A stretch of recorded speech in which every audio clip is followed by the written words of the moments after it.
Hello, and welcome back to my channel, everyone. In this video today, I will be reading Soiled Doves, Prostitution in the Early West by Anne Seagraves. Today we will be reading Chapter 9, which is Colorful Ladies of the Southwest. Before we get into this, I just want to talk a little because it is the last chapter of the book, and then it's just a glossary and the bibliography and the resources and whatnot. So it is the final chapter of this book. I just wanted to say I bought this book almost 2 years ago in California at a museum in a gift shop. And I suppose it was like the title and the cover that really drew me into it. But I'm really happy I did buy this book. I really enjoy history, and I've been enjoying making these videos for the most part. And it's been really nice. So I just wanted to say that. Also, my background's been changing a lot because when I started making these videos, it was well over a year ago, and I was living with my parents here. This is my parents' house.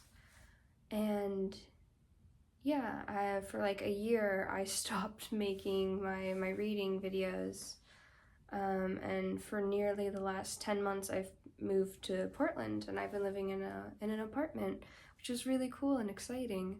I left a lot of my stuff at my parents', which is why my setup isn't insanely different, although it's been well over a year since I started. My whole idea is that I would record and edit and have all the videos, but I don't want to release them yet until I have them all recorded. And I didn't finish. So now is the time we are actually going to finish this book. I'm really, really excited and a little sad too, but that's how it goes. Also, I'm not wearing the pinkish, purplish blazer because it's somewhere. I don't know where it went, so that's why I was wearing the black jacket. But for the final video, I have a black dress jacket, and yeah, I think it's time we get into the book. And with that, here we are for Chapter 9, Colorful Ladies of the Southwest. We open on Josephine Marcus. Josephine came to Tombstone as an actress and became the wife of Wyatt Earp. And this is from the Timothy Golden Collection, Missoula, Montana.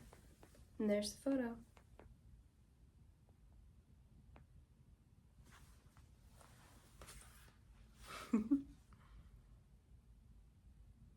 Chapter 9.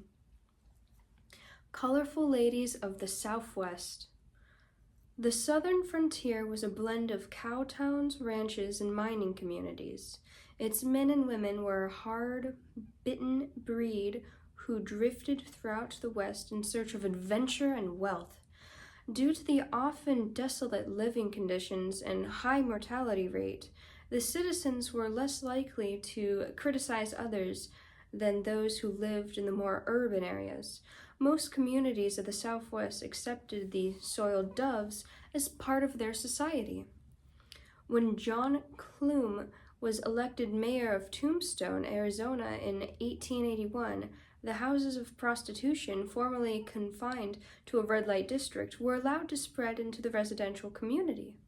He felt this gave the town a friendly atmosphere. It also helped eliminate the shooting and fighting that frequently took place on Whiskey Row, along Allen and Fremont streets. Tombstone was a lusty, baldy camp-type town with a boot hill that was frequently used. Notorious gunslingers like Doc Holliday and the Clinton Gang and the Earp brothers, Wyatt, Virgil, and Morgan, strolled along the dusty streets.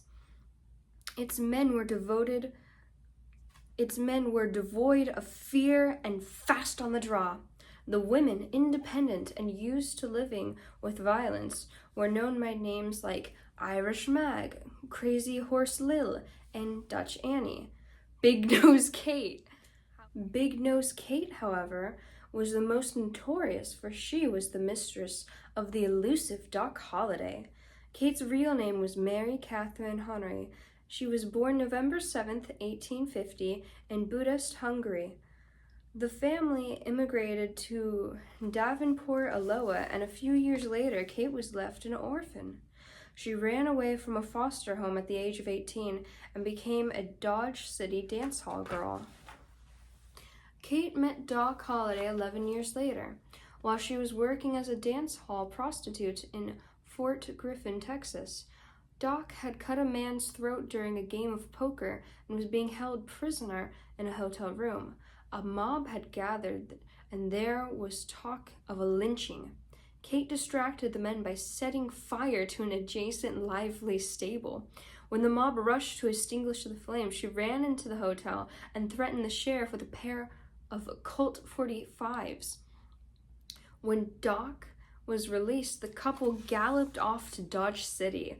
Although Doc was a well-educated gentleman gambler from the South and Kate an illiterate soiled dove, this unlikely pair formed a strong bond and lasted throughout Doc's lifetime. While he was cool and refined, Kate was known for her fast temper and fierce independence. She was an attractive woman with a voluptuous body who was given the sobriquet of Big Nose Kate due to a prominent nose. You don't say.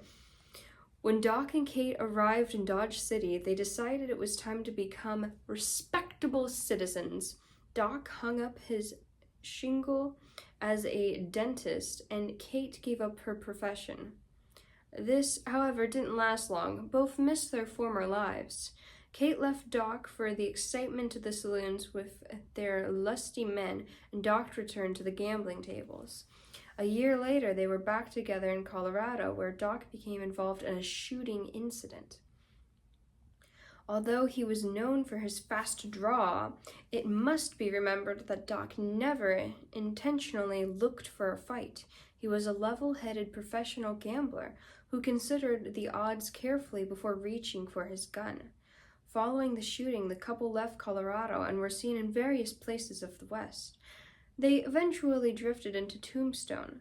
Doc and the Earp brothers were good friends, and the gaming houses were filled with men who had become wealthy from the rich silver strike. With Doc back at the tables, Kate pursued her profession as a prostitute. A few weeks later, Rowdy Kate, an old friend of Big Nose Kate, appeared in Tombstone, and the ladies decided to open the town's first brothel. They erected a large tent, ordered barrels of cheap whiskey, and hired several working girls.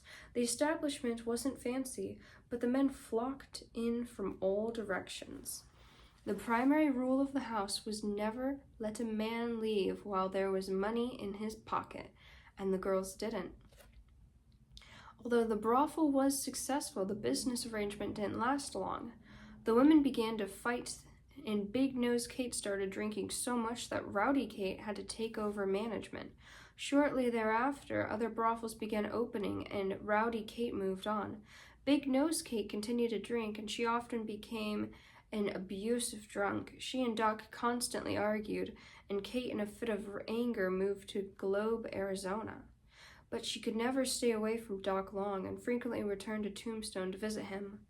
On October 26, 1881, she was in Doc's room at Fly's boarding house when the famous fight at the OK Corral occurred. Kate was the only witness to the event that became part of Western history. From her window, she saw the Earps and Holliday face Tom and Frank McLaury, Ike and Billy Clinton, and Billy Claiborne in the vacant lot next to the corral. While watching, Kate saw her lover calmly walk alive from the bloody scene. Obviously, this was the end for Kate. She had seen enough bloodshed. She returned to Globe, and it is believed she never saw Doc again. He continued to live a violent life and was admired throughout the West for his lack of fear and fast guns. Doc was a man's man who stood up for his rights even if it meant death, and it ultimately did. Doc Holliday met his fate in 1887. The following year, Kate married a blacksmith in Arizona. She settled down to become a faithful wife and cook for miners. When the blacksmith began spending her money on his alcohol, Kate moved on, working at various trades. She eventually became a housekeeper for a wealthy gentleman and remained with him until his death 29 years later. In 1931, Kate was admitted to the Arizona Pioneer House, where she died in 1940. Kate lived to be 90 years old. Wow. During Tombstone's notorious past, it was the wildest place in the West and known as the town too rough to die. Despite its reputation, it was not just another haunt for desperados. Tombstone was one of the famous mining camps with the richest silver mines of the day. Its brothels were among the finest. Blonde Mary was one of the celebrated ladies. She was a beautiful French woman and the madame of Tombstone's first syndicated brothel. Her elegant establishment was furnished with gilt mirrors, marble tables, and the fanciest bedrooms in town. The house was a class act filled with charming French women. Marie entertained only the wealthiest gentlemen. Her supply of merchandise was frequently exchanged. There were always fresh new faces. Marie saved her money and returned to Paris, where she lived a life of luxury. Her replacement was a woman known as Madame Moustache, a gambling lady who was familiar throughout the West. History has not been kind to this woman, whose name was Eleanor Dumont. At one time, she had owned several gambling houses and was famous for her skill with the cards and her new stylish establishment. It was said she had the ability to mine gold without digging for it. Many miners claimed she would rather lose their money to Madame than to win with somebody else. In later years, she had lost her youth. Eleonora turned to prostitution. The slight growth that once was fuzz upon her upper lip turned dark and earned her the sobriquet of Madame Moustache. Eleonora, however, had not lost her sparkling personality and sense of humor. It was a popular madame and respected by both her girls and the customers. Under her management, the brothel showed a marked increase in profits. When Madame Moustache left Tombstone, she wandered through the camps and mining towns, growing older and less confident. Gamblers and bartenders who had known her in better times treated her with respect, but they could not give Eleonora back her youth and skills with the cards. The unfortunate lady eventually ended up in body on the roughest mining towns in the West. On September 8th, 1897, her dead body was found a mile out of town. Beside it lay a bottle of poison. Madame Eleanor Dunette, like many ladies, had found her escape in suicide. All of the prostitutes of Tombstone, from the cribs to the brothels, had to have a medical certificate stating they had visited the local physician, Dr. Goodfellow. Each week he checked the ladies to be sure they were free of disease. If a girl was found to be infected, she couldn't pursue her profession until the doctor said she had been treated and cured. These ladies of negotiable virtue also had to pay for a business license. The funds generated were used as revenue for the schools. The Scarlet Ladies of Tombstone, like the rest of the ladies of the West, were the first to assist in time of need. They cared for the injured, opened their houses for the ill, and comforted the dying. When the town needed a house of worship, the Esquerro Church was built with money donated by gamblers, saloon keepers, and the house of ill repute. Although the West was noted for its many theaters, only Tombstone could boast of the Bird Cage. In his book, Legendary Characters of Southeast Arizona, Ben T. Trawick describes the places of entertainment as follows. The building has 1.5 stories, 2 main rooms, a saloon, and a theater section. Balconies divided into boxes run down the length of both sides. Percentage girls distributed drinks to these suspended boxers, singing as they served, hence the name Birdcage. Stage lighting is accomplished by a gas system. Scenery and the backdrops are built and painted by the actors as they need them. The theater offered a variety of entertainment, most of it baldy. Quote, the tastes of its patrons were low and merry, and the management sought to oblige. End quote. Through the years, the Birdcage constantly attempted to become respectable, but it seldom succeeded. Even in a free ladies' night, rarely interested the proper woman of Tombstone. When the soiled citizens did merge with the colorful customers, there was usually a disaster. It seemed the Birdcage Theater was doomed to entertain an audience of miners, cowboys, and fancy ladies. This notorious theater became the inspiration for the song, She Was Only a Bird in a Gilded Cage. Its words, quote, her beauty she sold for an old man's gold, end quote, aptly describe the ladies who worked there. When the theater closed in 1883, it went through a series of owners. In 1886, Joe and Minnie Bignon bought and refurbished the Birdcage and reopened it as the Elite Theater. The Bigons fared better, for they offered top rare entertainment.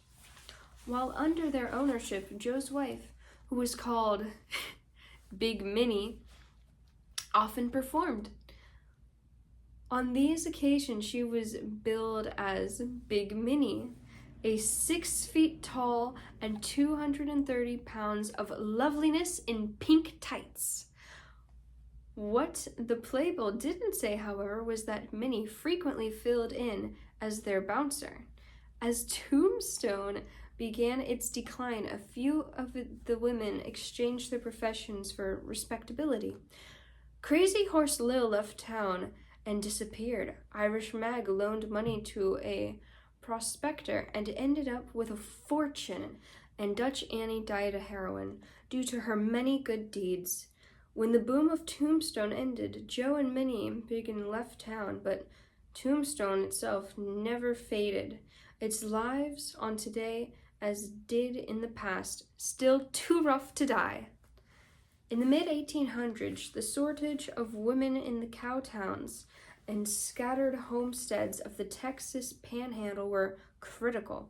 Lonely cowboys sat around their campfires singing songs of unacquainted love, while overworked homesteaders attempted to establish a home. Marriageable women were so scarce that a tattooed female snake charmer and a circus of P.T. Barnum married a respected citizen, while a squatter with 8 daughters was welcomed into the community. In Canadian, one of the towns along the Canadian River, men arrived by the hundreds to set up businesses for the railroad.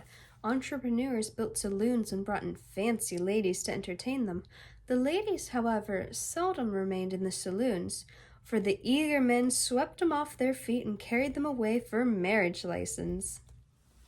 In Tacosa, which was originally named Otasacasa, shacks, tents, dugouts, and the occasional log cabin were erected. The citizens of Tacosa thought the railroad was coming, and they wanted their town ready to reap the harvest from the heavy trade in it would bring. Tacosa had the usual amount of saloons, dance halls, and slow doves clustered among the small dwellings that were spread throughout the town. On Saturday nights, the locals were often treated to a visit from their favorite desperado, Billy the Kid. Whenever he was in the area, the Kid stopped to pay his respects. The sight of the soiled doves in Tacosa was not offensive. They were not set apart in a designated area. The dance hall girls and prostitutes were included in the community. Their children went to school and played with the other children, without a hint of discrimination. No one in Tocosa asked questions, for it was not the kind of town. Marriage was preferable, but not necessary. The town was filled with colorful characters. Shorty Deline was a clerk in one of the stores and the town's practical joker. The fancy ladies had names like Rocking Chair Emma, Mustang May, and Santa Fe Moll. Emma lived in a little log cabin with bright curtains at the windows and a vegetable patch out back. Every day she sat in her rocking chair, occasionally taking a nip from the jug of whiskey she kept by her side. When a gentleman came to call, Emma took care of his needs and returned to her rocking chair and her jug. Mustang May was a wild filly and sore like a seasoned bull whacker, and Santa Fe Mole was a traveling woman who drifted in and out of town. Mickey McCormick and his girl Frenchie were a step apart from the rest. Quote, Mickey was a small Irish gambler and a lively stable operator. Frenchie was a dance hall girl who had run away from a convent in Louisiana. Migrated by easy steps to St. Louis, Dodge City, then to McCorby, where, when she was 18 years of age, McCorbett had seen her. It was love at first sight, and he had brought her home to Camosa with him. End quote. Frenchie was a charming young woman with a gentle smile and a sparkling personality. She and Mickey were deeply in love and lived together in a cottage he built down by the creek. Although she had been a soiled dove, Frenchie had left that part of her life behind and was content to work in her flower garden and take care of her man. Tocosa was known as a wild gambling and drinking town with a lack of law and order. The people lived independently and resented any interference from the outside. When word spread throughout the town that a sheriff would soon be appointed, Mickey knew the clergy would not be far behind. Until then, he and Frenchie had not needed a marriage license, but with the arrival of respectable women, it became a necessity. Mickey did not want anyone to call Frenchie a soiled dove, for she was the most important person in his life. They were married first by a justice of the peace and then in the Catholic Church. Theirs was a very special marriage, filled with romance and respect. Mickey visited the gambling house nightly, and when Lady Luck failed to smile upon him, he sent for Frenchie. She always brought a cheery smile, and the cards would come his way. Each day, Frenchie loved her little Irish gambler just a little bit more than the day before. When Mickey died in 1912, a part of Frenchie died too. There could never be another man in her life. She continued to live alone in the house by the creek, tending to her flower garden and visiting Mickey's grave. The railroad never came to Camosa, and the town slowly began to disappear. One by one, the citizens left, and soon only Frenchie and 15 residents remained. Frenchie swore she would never leave Mickey as long as she lived, and she never did. When she died in 1941, no one knew how old Frenchie was, for she had never shared her past. She was buried beside Mickey. Frenchie McCorbett will always be remembered as the last of the Tassacoma's survivors. She had been alone for almost a quarter of a century and was referred to as one of the girls of the Golden West. Not all of the communities in the Panhandle were as laid back as Tassacosa. In Amarillo, the soiled doves were restricted to the red light district. Although many of these ladies had a fine reputation with the merchants and the bankers, they were not accepted by society. Unlike Tassacosa, their children weren't welcome to attend school or play with the offspring of the proper women. They were either sent away to live with relatives or placed in boarding homes.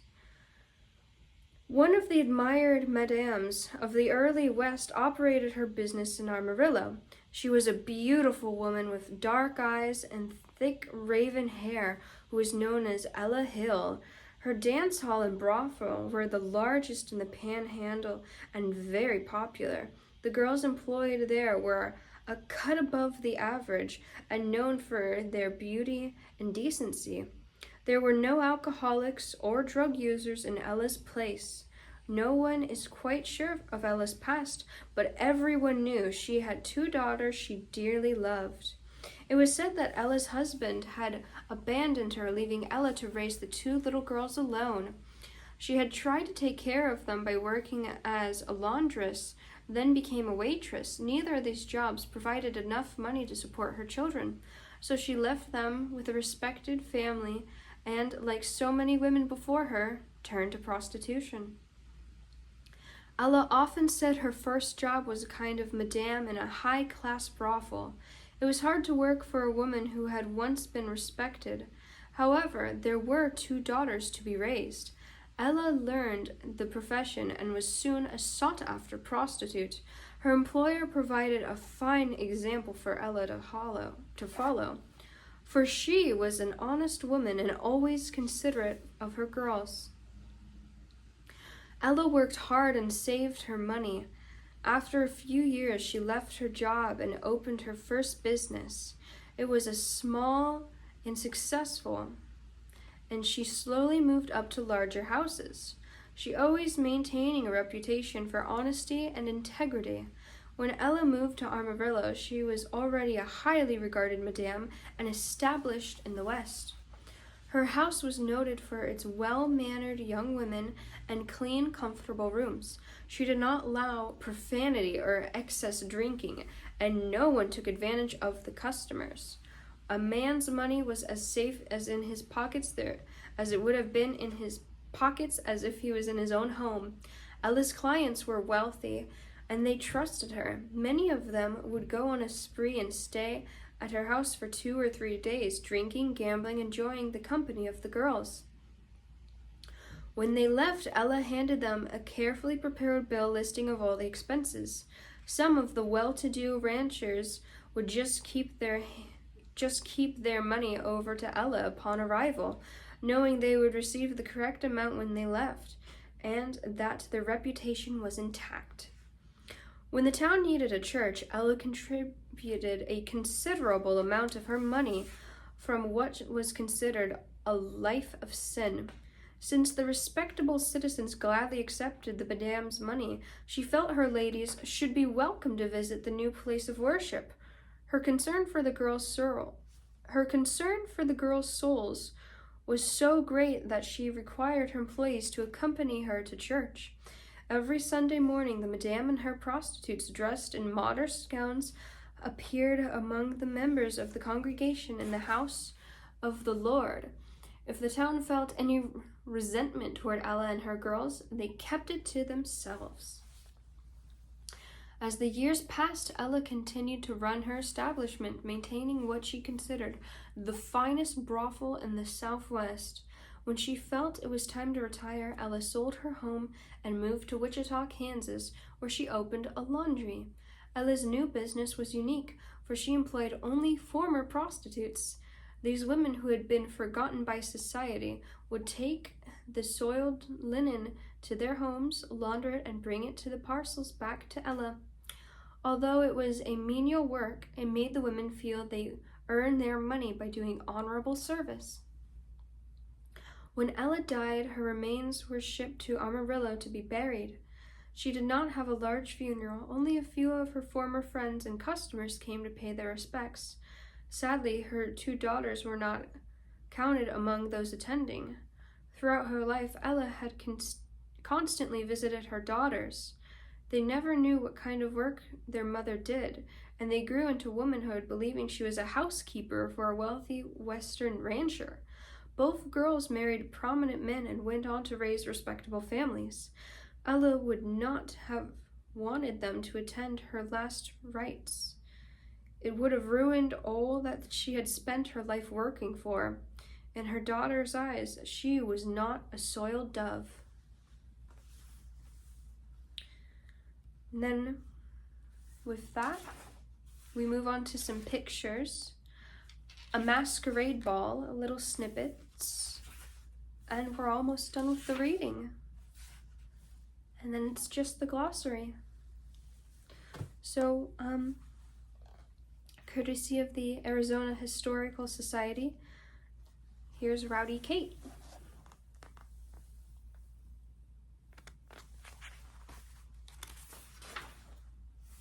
Next, oh, that looks nice. I can't tell if this is simply just like a very nice drawing or if this actually a photo. I want to say this is a drawing. It's of the Birdcage Theater.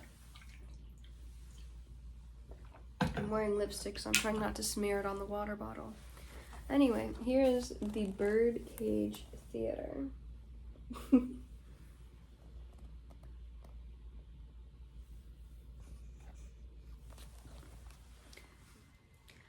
Next, we have the Masquerade Ball.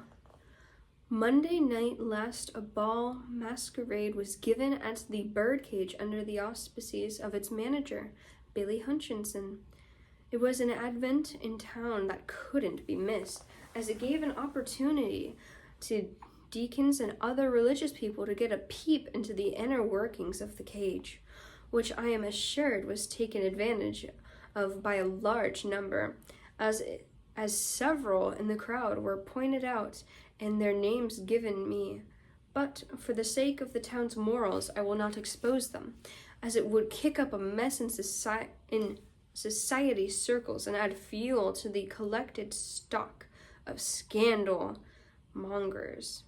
For my part, I do not see why, if he wants to, a deacon has not as good right to hold a lovely miss upon his knees and fire wine into her as anyone.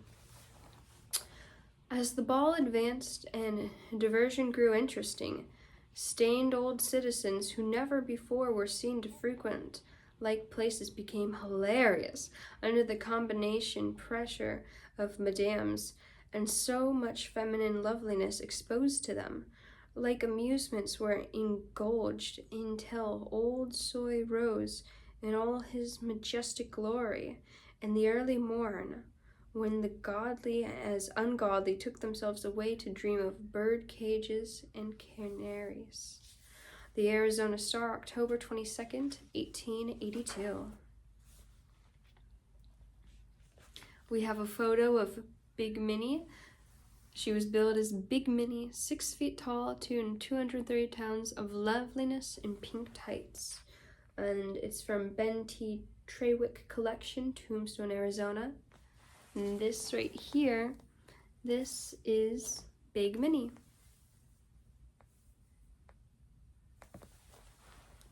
Next we have May Devonport.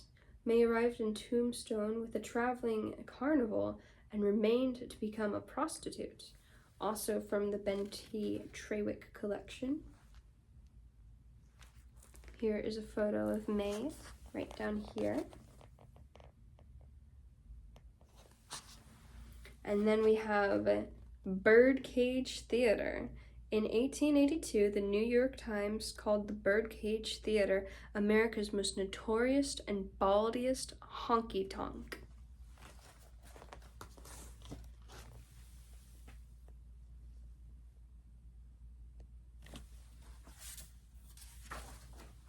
We have a photo of Mickey McCormick, courtesy of the Panhandle Plains Historical Museum.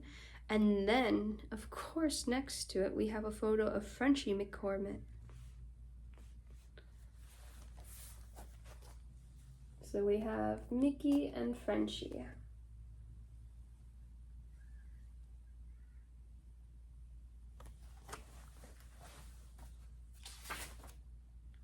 And that's it. Glossary. And with that, that is the end of Chapter 9, Soiled Doves, Early Prostitution in the Early West. I've only said the title more than a dozen times and I still can't get it. Yeah, that is the end of the book. I hope you had fun. I enjoyed reading this and reading stories of the West and everything. yeah. I definitely learned a lot. I think one of my favorite sections of reading, and I really got a kick out of, was the woman that had 2 pockets sewn into all of her gowns, all of her dresses. She had a pocket for her ivory handled pistol, and she had a pocket for her money. And yeah, just that's pretty badass. And just reading about the women and the culture of the early West that helped shape the United States. The women of the night paying for the churches to be built and structuring the town is just amazing. And so I hope you've enjoyed the reading with me. Please leave comments. What do you think of this reading? What did you enjoy? What are your observations and whatnot? Yeah. Please remember to like, comment, share, subscribe, and hit the little bell notification. Bye!